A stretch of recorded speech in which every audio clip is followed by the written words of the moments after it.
My mother was a sick, angry, hungry, and very sad woman. I hated her. Glenn Rogers, aussi appelé The Casanova Killer. Un homme séducteur, intéressé mais surtout instable, dont l'existence est marquée par la maladie mentale, l'addiction, la violence et la jalousie. C'est l'affaire que nous allons voir ensemble aujourd'hui.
Glenn Edward Rogers est né par césarienne le 15 juillet 1962 à Hamilton, dans l'Ohio.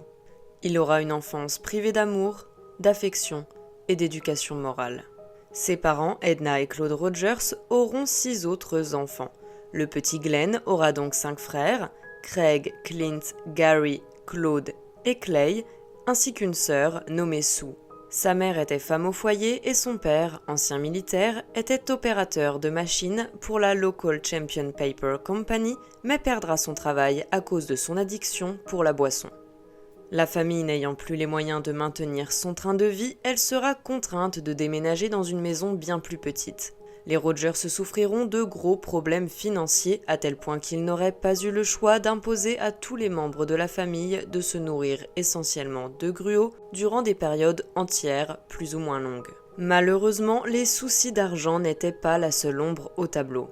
L'histoire familiale de Glenn est marquée par la violence aussi bien psychologique que physique. En effet, Edna était une mère abusive qui pouvait se montrer très violente.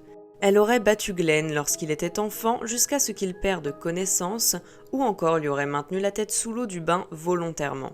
Elle aurait également essayé de mettre fin à ses jours ainsi qu'à ceux de plusieurs de ses enfants en se jetant dans un précipice en voiture avec eux à l'arrière du véhicule. Claude Rogers, le père, était un homme violent et alcoolique qui battait sa femme devant Glenn.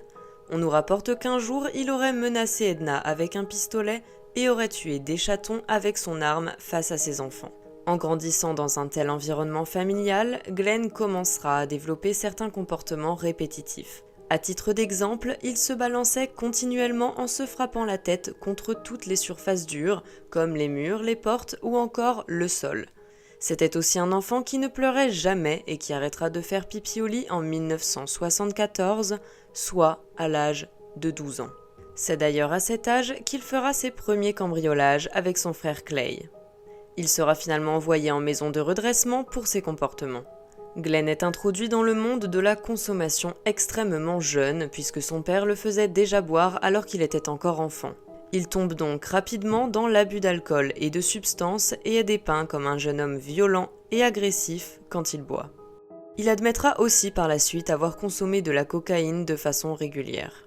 Son état de santé ne fera qu'empirer, le jeune Glenn allant jusqu'à tenter de mettre fin à ses jours à plusieurs reprises, faisant sa première tentative de suicide en 1975 à l'âge de 13 ans seulement.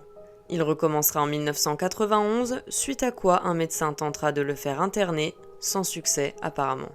Le parcours scolaire de Rogers est également chaotique. Il est renvoyé de son lycée avant ses 16 ans avec des F dans toutes les matières, soit la note la plus basse dans le système de notation américain.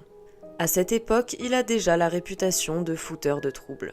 C'est à ce moment de sa vie que sa petite copine de l'époque, Deborah Ann Nix, 14 ans, tombe enceinte d'un autre garçon.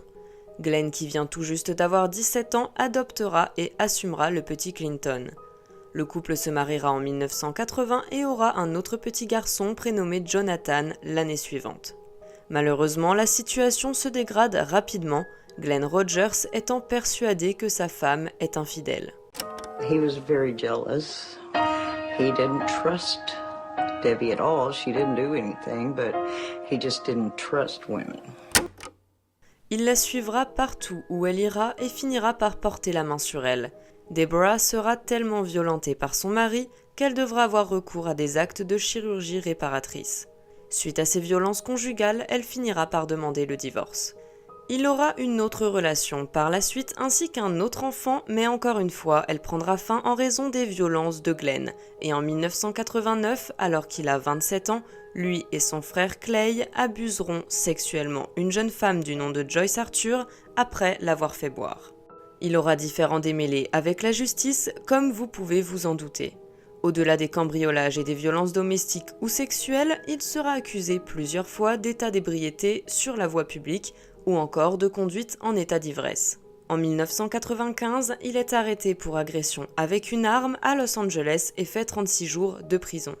Cette même année, il est à nouveau arrêté pour avoir battu sa petite amie.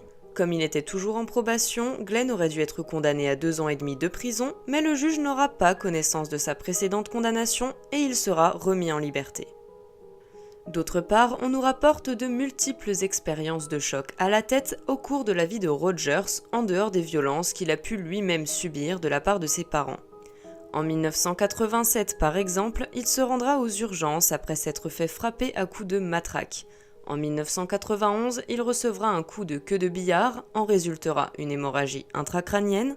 Et enfin, la même année, il se prendra un coup à cause d'un démonte-pneu qui provoquera une contusion au niveau de son crâne.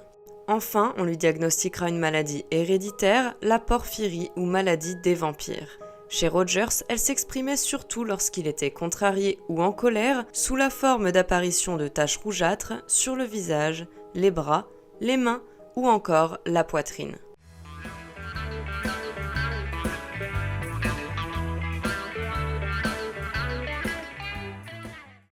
La première victime présumée de Rogers est Mark Peters. Cet électricien à la retraite de 71 ans avait accueilli Rogers chez lui avant d'être porté disparu courant octobre 1993. Avec lui s'étaient volatilisés sa voiture et plusieurs objets personnels de valeur, notamment des antiquités, des armes à feu et une collection de pièces de monnaie. C'est l'un des grands frères de Glenn, Clay lui-même, qui aurait conduit les forces de l'ordre à fouiller une cabane appartenant à la famille Rogers à Beattyville, dans le Kentucky. C'est comme ça que le 10 janvier 1994, on retrouvera le squelette de Peters attaché à une chaise et recouvert par un tas de vieux meubles. La corde utilisée pour les liens de la victime était semblable à celle qui avait été retrouvée à son domicile. Après ces événements, Rogers s'en prendra à Sandra Gallagher. Cette maman de 33 ans tombe sur Rogers le 28 septembre 1995 dans un bar de Van Nuys à Los Angeles. Le lendemain, la victime est retrouvée étranglée dans sa camionnette en feu sur un parking d'hôpital à côté de l'appartement de Rogers. Il a vite été conclu qu'on avait utilisé un agent accélérateur et que c'était criminel. Lors de l'analyse du véhicule, les forces de l'ordre mettront la main sur un sac, un appareil photo et des pellicules non développées. Après examen des effets personnels et de la dentition du corps retrouvé, il apparaît clairement qu'il s'agit de Sandra. Selon le compagnon de cette dernière, elle l'avait appelé durant la soirée de la veille pour lui dire qu'elle avait remporté $1 200 à la loterie. Les policiers se rendront donc au bar et les personnes présentes confirmeront la présence de la victime. Certains témoins déclareront même l'avoir vue avec Rogers, qui sera vite identifié à l'aide des archives de la police. On obtiendra un mandat pour fouiller son appartement de Van Nuys et on y trouvera une boucle d'oreille appartenant à la victime. Un mandat d'arrêt sera émis contre Rogers, mais la police, bien que renseignée par un ami proche du suspect, le loupera toujours de peu, arrivant à l'hôtel où il séjournait près de Jackson, au Mississippi, après son départ. Rogers n'ira cependant pas bien loin, puisque c'est à Jackson même qu'il fera sa 3e victime connue. Linda Price entretenait une relation avec Glenn Rogers depuis quelques semaines. Ils s'étaient rencontrés dans une foire, puis avaient très rapidement décidé d'emménager ensemble dans un appartement de la ville. Malheureusement, les choses se sont vite obscurcies, Linda commençant à douter de sa relation et craignant les sautes d'humeur de son conjoint. Après une semaine sans donner la moindre nouvelle à ses proches, sa famille se rend à son domicile le 3 novembre 1995 et trouve le corps poignardé dans la baignoire. Un mandat d'arrêt fédéral est alors émis à l'encontre de Rogers. C'est seulement 2 jours plus tard qu'il repassera à l'acte. Le samedi 4 novembre, Glenn Rogers se fait déposer devant un motel de Tampa et paye pour 2 nuits sur place. Le lendemain soir, il décide de sortir et se rend au Showtown Bar à Gibsonton. Au cours de la soirée, il repère un groupe de 4 femmes dont faisait partie Tina Mary Cripps, celle qui deviendra sa 4e victime. Un barman a déclaré à la police que Rogers avait payé des verres à chacune d'entre elles avant de demander à Cripps de leur accompagner chez lui rapidement. La jeune femme dira alors à l'une de ses amies qu'elle sera de retour à peu près 15 minutes plus tard pour retrouver sa mère. C'est la dernière fois qu'on la verra vivante. Lorsque sa mère est arrivée 20 minutes plus tard pour la récupérer comme convenu, Cripps n'était toujours pas rentrée. Elle a donc attendu sa fille au bar pendant près d'1h30, mais Tina ne reviendra pas ce soir-là, ne répondra pas au téléphone et ne se présentera pas non plus au travail le lendemain. Un employé de l'hôtel où résidait Rogers déclarera que Glenn est passé au bureau d'accueil dans la soirée ce dimanche pour payer une nuit supplémentaire. Il informera également le réceptionniste qu'il ne voulait pas que quelqu'un entre dans sa chambre pour y faire le ménage et demandera à ce qu'on lui mette une pancarte « Ne pas déranger » sur la porte. Le lendemain, vers 9h du matin, un employé verra Roger se mettre ses affaires dans une Ford Festiva blanche avant de quitter le motel seul à bord de ce même véhicule. Le mardi 7 novembre, un agent d'entretien pénétrera dans la chambre et tombera sur le corps de Cripps. La victime était allongée sur le dos dans la baignoire. Elle portait un t-shirt, des sous-vêtements et des chaussettes. Sur le sol de la salle de bain gisait un tas de vêtements humides et des serviettes tachées de sang.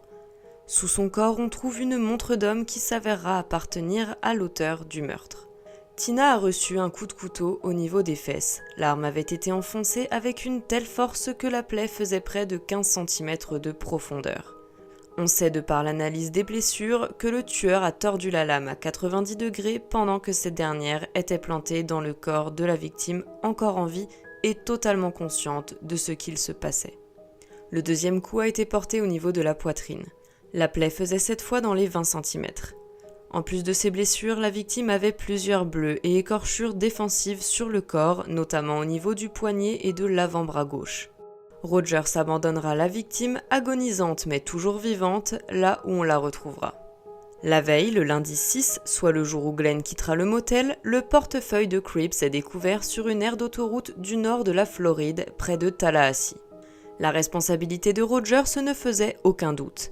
On avait relevé 2 empreintes digitales latentes lui appartenant sur le portefeuille en question. On était en possession d'une fiche du registre d'inscription de l'hôtel signée par Rogers lui-même. Et enfin, on a pu récolter ces empreintes à nouveau dans la chambre 119 où Cripps avait été retrouvé. La mère de la victime déclarera que sa fille portait quotidiennement une bague carrée en saphir et en diamant ainsi qu'une montre en or en forme de cœur. Cependant, aucun bijou de ce type n'a été retrouvé sur le corps de Cripps ou sur la scène de crime. Ces données corroborent donc la théorie de l'État selon laquelle les meurtres auraient été commis pour un gain pécuniaire. Ce qui intéresserait vraiment Rogers, ce serait le vol des biens de la victime, en particulier son véhicule. A l'inverse, il n'y a que très peu d'éléments qui soutiennent la version de Rogers, qui stipule que le meurtre a eu lieu dans la frénésie qui a suivi une relation sexuelle. On n'a en effet retrouvé aucune preuve concernant un quelconque rapport sexuel. La mère de Tina Mary Cripps déclarera « J'ai peur de la mort, mais je dois savoir comment elle est morte. À chaque fois que je pense à ça ou que je le vois, c'est un sacré choc. Elle n'était pas seulement ma fille, elle était ma meilleure amie. » Pour finir, Rogers s'en prendra à Andy Jill Sutton, qu'on trouve chez elle à Bossier City, en Louisiane, le 10 novembre, poignardée dans le dos. On interrogera sa colocataire, qui raconte qu'en rentrant du travail le soir, elle n'entendra rien dans l'appartement et pensera que son ami était avec son nouveau compagnon dans la chambre. Le lendemain, l'ex-petit copain de la victime passera à l'appartement pour voir cette dernière. C'est là que la colocataire la trouvera inanimée sur le lit. Glenn Rogers la fréquentait depuis quelques jours seulement.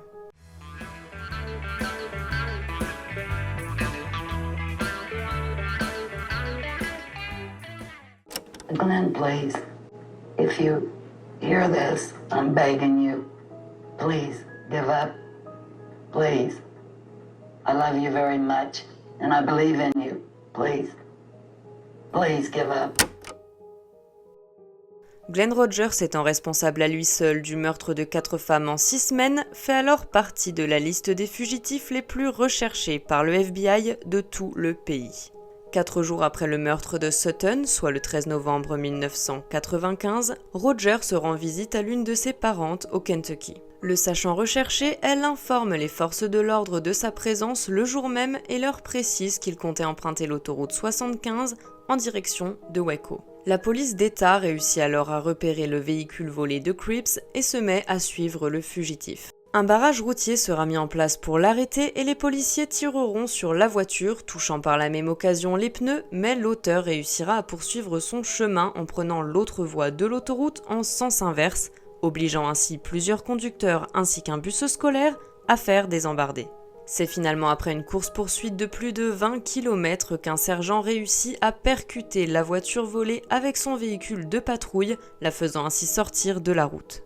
Plusieurs officiers encercleront Rogers. Glenn est donc arrêté à l'âge de 26 ans après une chasse à l'homme nationale. Dans le véhicule, on trouve une quantité importante de nourriture, un sac de voyage, une couette, des oreillers, des plaques d'immatriculation du Mississippi et de la Floride, des vêtements maculés de sang contenant l'ADN de Cripps, et enfin une clé de la chambre de motel où le corps de Cripps a été découvert. Suite à son arrestation, Rogers subira un interrogatoire de 6 heures, durant lequel il se serait montré plutôt coopératif.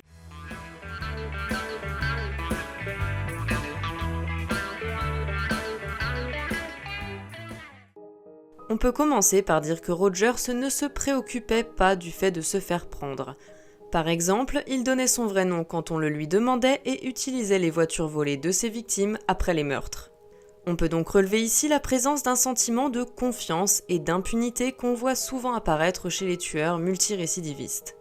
Ce sentiment va de pair bien souvent avec l'escalade dans la violence des passages à l'acte. On voit que le parcours criminel de Rogers n'a fait que grandir, commençant à l'adolescence avec des cambriolages pour se diriger vers des violences conjugales et sexuelles et pour finir par le meurtre. Comme bon nombre de tueurs, Rogers avait déjà un passif quand il a commencé à tuer.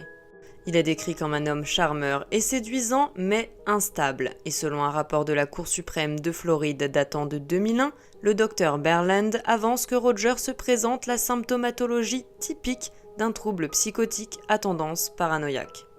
D'autre part, on sait que Rogers a un quotient intellectuel de 76, soit un QI relativement bas, en tout cas en dessous de la moyenne et qui tend vers un retard léger.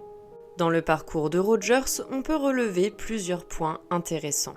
D'abord, la présence d'énurésie nocturne jusqu'à l'âge avancé de 12 ans, je vous le rappelle. Ce symptôme connu comme l'une des 3 composantes de la triade McDonald est très répandu chez les criminels.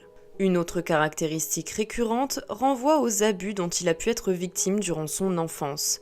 On sait que les abus et les mauvais traitements infantiles sont associés au comportement criminel dans le sens où ils augmentent la probabilité de s'engager dans des infractions criminelles à répétition. C'est un sujet que j'avais déjà abordé dans l'affaire Douglas Clark et Carol Bundy. Pour continuer, le docteur Maher, qui a travaillé avec l'accusé, a tenu à souligner ses antécédents importants de traumatisme à la tête. En effet, on sait que les lésions cérébrales traumatiques peuvent conduire à la perte de mémoire et de concentration, à la réduction de la conscience de soi et des autres, ainsi et surtout qu'à une absence de contrôle des pulsions et à une absence de jugement social. Elles peuvent donc mener au développement de troubles du comportement et à l'émission de comportements agressifs. On a pu constater que 65% en moyenne des détenus adultes auraient des antécédents de traumatisme crânien, contre moins de 10% de la population générale. Les traumatismes crâniens seraient 5 à 8 fois plus fréquents chez les personnes aux prises avec le système de justice pénale que dans la population générale, bien qu'il ne soit pas possible d'établir une relation causale entre les traumatismes crâniens et les crimes violents. Enfin, les lésions cérébrales s'avèrent associées à d'autres troubles comme la toxicomanie. Et justement, chez Glenn Rogers, les meurtres étaient souvent commis après avoir consommé des substances, surtout de l'alcool. On sait qu'il avait un problème à ce sujet et multipliait les facteurs à risque. En effet, être témoin de consommation de substances psychoactives peut pousser l'enfant à reproduire ce qu'il voit et à intérioriser ses conduites. C'est le cas pour Rogers. De plus, l'absence d'une bonne éducation parentale est aussi un signe précurseur d'apparition de comportements antisociaux et de consommation de substances. En parallèle, on sait qu'un cheminement scolaire problématique, le manque de supervision, la maltraitance ou encore l'absence d'un lien d'attachement peuvent conduire l'enfant à adopter des comportements violents et à consommer diverses substances psychoactives. La relation entre la consommation de substances et le comportement criminel est complexe. Certaines études observent une possible relation causale, tandis que d'autres concluent plutôt à la présence d'une relation dite corrélationnelle. Dans tous les cas et de façon synthétique, on peut dire que la consommation d'alcool ou de drogue augmente les risques d'apparition de comportements délinquants chez les consommateurs, et ces risques augmentent encore avec la fréquence et la durabilité de la consommation. Concernant la responsabilité de Glenn Rogers, le docteur Maher a conclu que sa capacité à se conformer aux exigences de la loi aurait été substantiellement altérée et que les traumatismes crâniens importants, la porphyrie, l'abus d'alcool sur le long terme couplé à sa psychose non traitée ont pu contribuer à ces actes violents.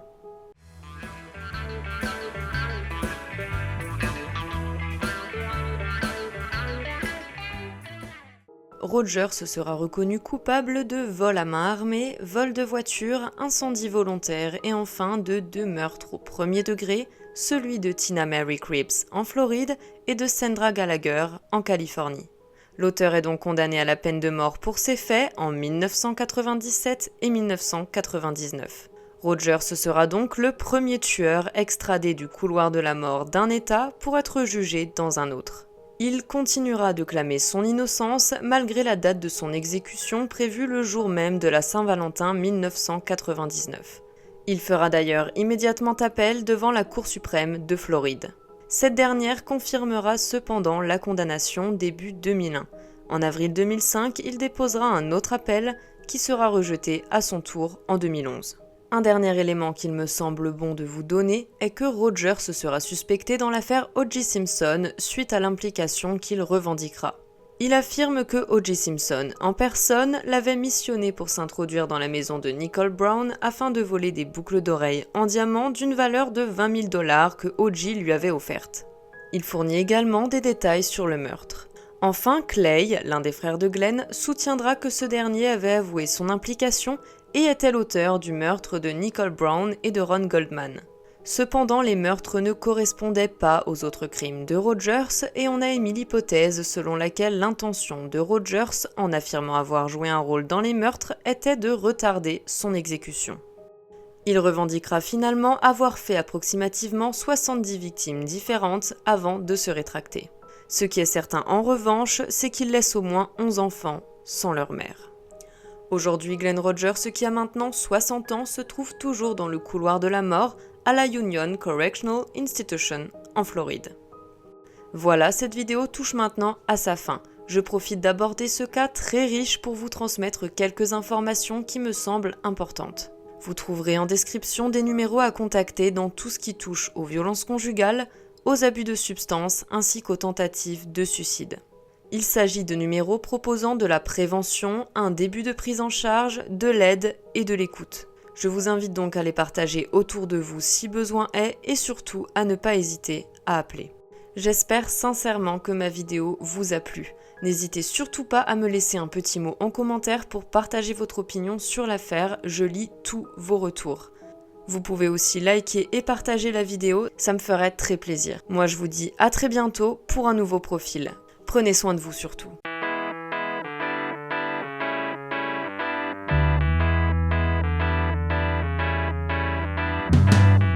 I am walking down the street, thanking the Lord I still got my feet. There's so much pain and crying all around.